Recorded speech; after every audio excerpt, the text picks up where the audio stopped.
प्रिय भैया बहनों, मैं उपस्थित हूँ आपकी कक्षा 7 की हिंदी का कलांश लेकर के। हमने पिछले कलांशों में हिंदी की जो पुस्तक थी उसके हमने 5 पाठ के प्रश्न उत्तर अपनी कॉपी में कर लिए होंगे। तो आज से हम इसका व्याकरण का जो भाग है वो प्रारंभ करने जा रहे हैं। तो ये जो आप स्क्रीन पे देख रहे हैं ये आदर्श हिंदी व्याकरण कक्षा 7वीं की पुस्तक है। तो इसका आज हम पहले पाठ का अध्ययन करेंगे। तो आइए देखते हैं। इसका पहला पाठ का नाम है पाठ 1, ये आप जो स्क्रीन पे देख रहे हैं, और इसका नाम है विषय प्रवेश।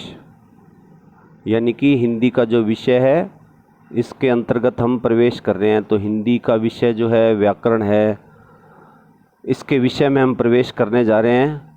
तो हिंदी का व्याकरण क्या है इससे हम पढ़ेंगे तो हमारे समझ में आएगा। विचारों और भावों की अभिव्यक्ति सजीवों की अपरिहार्य आवश्यकता है। ठीक है, समझे इस लाइन को कि हमारे मन में जो विचार आते हैं ना, हमारे मन में जो भाव आते हैं, दुख है, सुख है, हम जो कुछ भी बोलना चाहते हैं, तो उसकी अपरिहार्य मतलब ज़रूरी आवश्यकता है सजीवों के लिए। क्योंकि जो सजीव हैं वो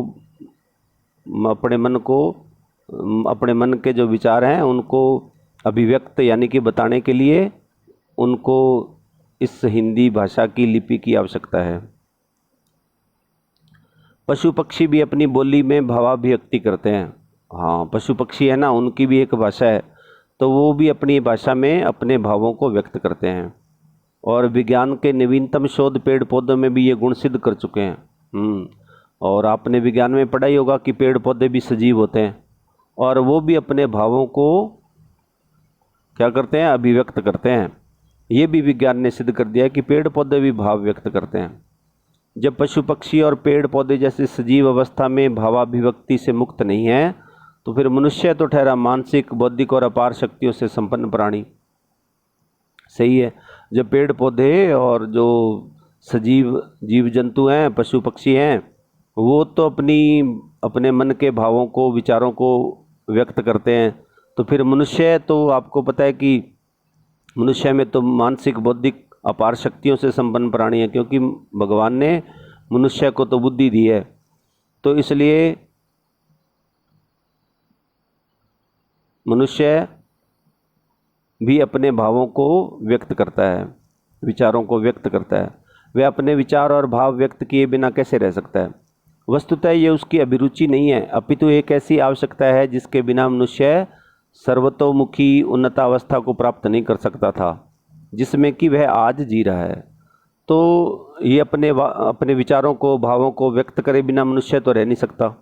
और ये उसकी रुचि नहीं है कि इंटरेस्ट नहीं है कि ये ऐसा करना है, लेकिन उसकी आवश्यकता है, क्योंकि मनुष्य का जो सर्वमुखी विकास है, जो उन्नति हुई है, विकास हुआ है, जितना आज विकास कर गया, अगर वो ऐसा नहीं कर सकता, अपने भावों को, विचारों को किसी को बता नहीं सकता होता, तो आज वो इतना उन्नत नहीं होता। विचारों और भावों के व्यक्ति के प्रमुख 2 ही माध्यम हैं, पहला बोलकर और दूसरा लिखकर। तो हमें अपने मन में हमारे कोई विचार है या कोई भाव है, तो हमें किसी को बताना है, तो उसके 2 ही तरीके हैं। क्या? पहला तो बोलकर और दूसरा लिखकर। हम बोल करके अपनी बात बता सकते हैं और दूसरा लिख के भी बता सकते हैं। तो अभिव्यक्ति के इस माध्यम को ही भाषा कहते हैं। हम ये जो अभिव्यक्ति करते हैं अपने मन के भावों की, विचारों की, इसको ही हम क्या कहते हैं? भाषा कहते हैं। और भाषा के 2 रूप हैं, मौखिक और लिखित। यानी कि एक तो मौखिक जो हम बोल के किसी को बता सकते हैं, और दूसरा क्या है? लिखित, कि हम लिख के किसी को बता सकते हैं। इसका लिखित स्वरूप किसी न किसी लिपि के द्वारा ही संभव है। हाँ, इसको जो लिखना है आपने, तो उसके लिए कोई ना कोई लिपि चाहिए, कोई भी लिपि चाहिए, चाहे वो अंग्रेजी हो, चाहे कोई जैसे पंजाबी भाषा होती है ना, उसकी भी एक अलग लिपि होती है, गुरुमुखी लिपि बोलते हैं उसको। तो उसी तरह अपनी ये जो हिंदी में हम लिखते पढ़ते हैं ना, इसकी भी एक लिपि है जिसका नाम है देवनागरी लिपि। तो हम जिस लिपि में लिखते पढ़ते हैं उसे देवनागरी लिपि कहते हैं। और इस लिपि में पृथक पृथक ध्वनियों के पृथक पृथक चिन्ह हैं जिन्हें वर्ण कहते हैं। ये बहुत इंपॉर्टेंट लाइन है, आप इसको ध्यान से सुनिए। लिपि में पृथक पृथक ध्वनियों के पृथक पृथक चिन्ह है, यानी कि जो भी लिपि होती है, जिस भी भाषा में हम लिखते अपने भावों को व्यक्त करते हैं, लिख करके, बोल करके, तो उसके जो ध्वनियाँ होती हैं ना, जो हम मुंह से आवाज़ निकालते हैं, पृथक पृथक आवाज़ निकालते हैं, तो उसके पृथक पृथक चिन्ह होते हैं। मान लो मैंने कै की आवाज़ निकाली तो कै को अलग लिखेंगे ना, मैंने खे बोला तो खे को अलग लिखेंगे। इसका ये मतलब है कि उसके अलग अलग चिन्ह होते हैं और उनको ही क्या कहते हैं, वर्ण कहते हैं। वर्ण मतलब अपने सामान्य भाषा में बोल देते हैं ना अक्षर, तो हमारे मुंह से जो भी ध्वनि निकलती है उन सब के लिए अलग अलग वर्ण हैं, अलग अलग अक्षर हैं। उन वर्णों के क्रमिक लिखित स्वरूप को ही वर्णमाला कहते हैं। अब वो जो अक्षर है ना, उनको हम क्रम से अगर लिखते हैं तो उसको ही क्या बोलते हैं, वर्णमाला। क्रम से लिखते हैं ना, ए आ ई उ ऐसे क्रम से लिखते हैं, कै ख ग घ ऐसे क्रम से सारा लिखते हैं, तो उसको क्या कहते हैं, सारी को वर्णमाला। और जब कुछ वर्ण एक ही शिरोरेखा के नीचे लिखे जाने पर सार्थक ध्वनि समूह उत्पन्न करते हैं, तब उसे सार्थक शब्द कहते हैं। अब वर्ण आपको समझ में आ गया कि हमारे मुंह से जो ध्वनि निकलती है ना, उसके जो चिन्ह होते हैं उसको वर्ण कहते हैं। अब मान लो वर्णों को इकट्ठा कर दें, जब कुछ वर्ण, यानी कि कुछ वर्ण या 2 भी हो सकते हैं, 3 भी हो सकते हैं, 4 भी हो सकते हैं, 5 भी हो सकते हैं, उन अक्षरों को जोड़ करके एक शिरोरेखा के नीचे, यानी कि एक लाइन के नीचे लिख देते हैं, और उसकी जो उसकी जो सार्थक ध्वनि समूह उत्पन्न होती है तो उसे सार्थक शब्द कहते हैं। मान लो हमने लिखा कै मै ल, अब 3 अक्षर है ना, 3 वर्ण है, कै, एक मैं, एक ल। अब तीनों को जोड़ देंगे तो क्या होगा, सार्थक शब्द उत्पन्न हो गया, कमल बन गया। और जब इन सार्थक शब्दों की क्रमबद्धता से विचार या भाव व्यक्त हो जाएं, तब वह एक वाक्य बन जाता है। अब ये जो एक सार्थक शब्द है कमल, अब इस ऐसे ही और बहुत सारे शब्द हों और वो वाक्य बन जाते हैं अगर बहुत सारे शब्दों को इकट्ठा लिख दें। जैसे मैंने बोला कमल, कमल एक शब्द है, तो कमल खिलता है, तो ये क्या बन गया, एक वाक्य बन गया। और सामान्यतः एक वाक्य उतना ही लंबा होता है जितना एक श्वास में बोला जाना संभव होता है। तो एक वाक्य कितना होता है, जितना एक श्वास में हम बोल सकते हैं ना, उतना ही लंबा होता है। और इसी आधार पर ही विराम आदि चिन्हों की आवश्यकता अनुभव हुई है और उसका जन्म हुआ है। तो इसे के आधार पर, क्योंकि वाक्य कितना लंबा हो, उतना लंबा हो जितना एक श्वास में बोल सकते हैं, इसलिए फिर विराम चिन्हों की आवश्यकता अनुभव हुई और उनका जन्म हुआ कि विराम चिन्ह होना चाहिए, यहाँ पे पूर्ण विराम होना चाहिए, यहाँ पे अल्प विराम होना चाहिए। तो फिर विराम चिन्हों का निर्माण हुआ। इस प्रकार वर्ण, शब्द और वाक्य किसी भी विकसित भाषा के आवश्यक अंग हैं। हाँ, कोई भी भाषा है जो विकास कर गई, उसमें क्या क्या चीज़ें आवश्यक हैं, वर्ण होने चाहिए। वर्ण मतलब अक्षर, अक्षरों के बाद में क्या, शब्द, और उसके बाद में क्या, वाक्य है। तो ये किसी भी भाषा के तीनों जो अंग हैं ये बहुत ही आवश्यक हैं। किसी भी भाषा की शुद्धता इन तीनों की शुद्धता पर निर्भर रहती है। अब कोई भी भाषा है उसको शुद्ध बोलना है ना, तो इन तीनों भाषाओं की शुद्धता उस पर ही निर्भर है।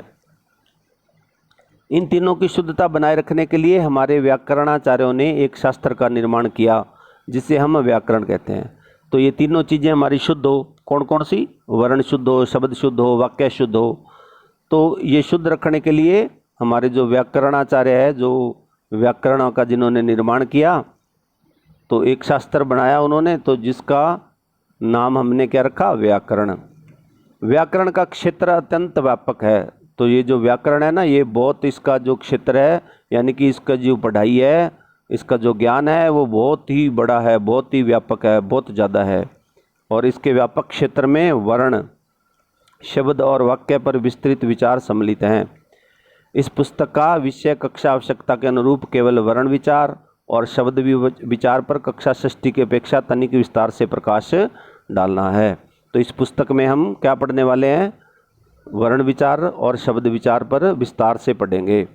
तो पहले पाठ में यही बताया कि इस पुस्तक में हम क्या पढ़ेंगे, हमारी भाषा की लिपि कौन सी है और अक्षरों का निर्माण कैसे होता है, फिर अक्षरों से शब्द का निर्माण कैसे होता है और शब्दों से फिर वाक्य का निर्माण कैसे होता है। तो ये पाठ आपका पूरा हो गया और इसके ये प्रश्न उत्तर हैं, ये इसके साथ ही हैं। तो मैं इनके प्रश्न उत्तरों की ये जो प्रश्न उत्तर आप देख रहे हैं ना पेज पर, तो इनके साथ मैं इनके उत्तरों का पेज भी आपको इस PDF फाइल के साथ भेज दूंगा, इस वीडियो के साथ। तो आप एक नई कॉपी लगा करके इसको, जो पहले अपने जो हिंदी की कॉपी लगा रखी है ना, उसमें इसका काम नहीं करना। इसका काम एक नई कॉपी लगानी है व्याकरण की, हिंदी व्याकरण की, यानी कि हिंदी सेकंड की नई कॉपी लगानी है और उसमें ये पहले पाठ के प्रश्न उत्तर करने हैं। ठीक है। जय हिंद, जय भारत।